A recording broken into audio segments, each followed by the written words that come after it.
Hey Malcolm, why did you decide to marry me? Oh my goodness, I have no idea. No, I'm joking.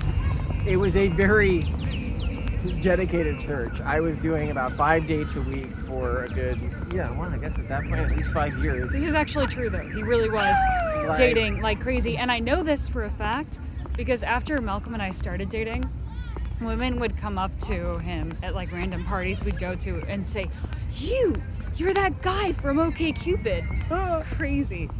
But I was looking for something very specific, and I was optimizing for things that I think, if you look at certain online communities, you don't often hear people optimize for, and I can't fathom why, because it's so important when you marry someone, which is productivity. Productivity, positivity, and a genuine reason for doing what she was doing that she believed in and was willing to dedicate herself to. Yeah, we noticed a lot of people just assume, we would say incorrectly, that the proper signal that you should get married is because you have fallen in love. Or because they're hot. Or because they're subservient. Or because... Love seems to be the big thing. I'm just trying to go through all the communities I can think of.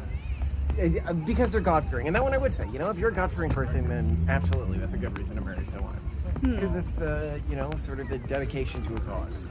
But I really admire the way in which Malcolm actually demonstrated his decision to marry me, because it was extremely intentional in a way that I've only seen before with arranged marriages, in more like formal cultures where like the parents are involved and there's negotiations and possibly an agency. When Malcolm and I were dating, he specifically told me at various points, I'm somewhat concerned that I might be falling in love with you. And he took efforts to make sure that he was separated from me for a period and that he was not in love with me when he actually decided that we should get married. And love has the same effects on the brain and fMRI scanners as cocaine. And it's like deciding you want to do cocaine for the rest of your life while you're currently addicted to cocaine. But I just kept going over the stats I had in relation to you. Right. And the amount of work you were able to produce in a day. And the dedication you had to your goals. And the way you would come back to me and say, look, Malcolm, here's where we are on this project. Here's where we are on this project.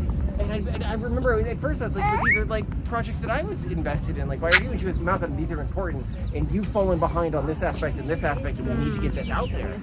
And I was like, oh wow, she's really dedicated in a way that's pulling me forward and forcing me to up my own game.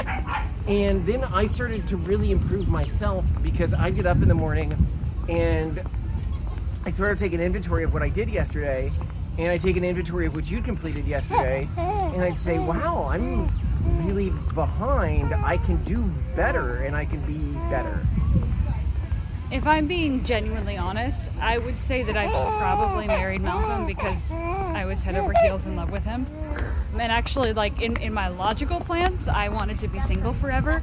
So my big mistake was I did fall in love, and that completely clouded my judgment. I had even written letters to myself in the future saying, Simone, if you are still with Malcolm, you must leave him. Do this. You know, you promised this to yourself. And I ignored that person, and it worked out for the best. But I think love is a really powerful thing, and it's, you shouldn't downplay how much it can drive you to make a decision. But per both of our value sets, I think we both agree that, okay, maybe you wouldn't necessarily only marry someone for their productivity, but you should marry someone not because you love them, but because you believe that your life's purpose or your goals or your values will be maximized by working with that person. And maybe that's not because they're productive. Maybe it's because they're super wealthy and that wealth will help you achieve your goal. Or maybe it's because they are the right kind of persona, or they have the right background or credentials. So, like, you know, you're so evil, Simone. Maybe you need to, you know, become like you. A world ruler, and they're a princess and whatever. You like, it'll give you some influence or something. So as long as your partner helps you achieve your goals, I think that's important. But I think what makes people look really pathetic is signaling social cliches. Yes. They marry someone that they think is of some sort of cliche value within society, whether that's a certain type of attractiveness or whatever. And then they go around signaling that to people, and they think that it means that other people think that they're high status, and it doesn't. It just makes people sort of internally roll their eyes at you and say, what are you doing? Yeah, so the signaling is lame, and I would argue that if your goal, even if your goal is as simple as happiness, and it's not something grander or more Machiavellian than that, just marrying someone because you love them may not be a great idea. If that person is only out for their own happiness, or if they have fundamental flaws in them that will lead them to someday be deeply unhappy people, you could be setting yourself up for, well, never achieving your goal, right? So think very carefully, I guess, about who you marry. I like that Malcolm did. I can't say the same for myself, but Malcolm always challenges me to be better, so that's why I love him.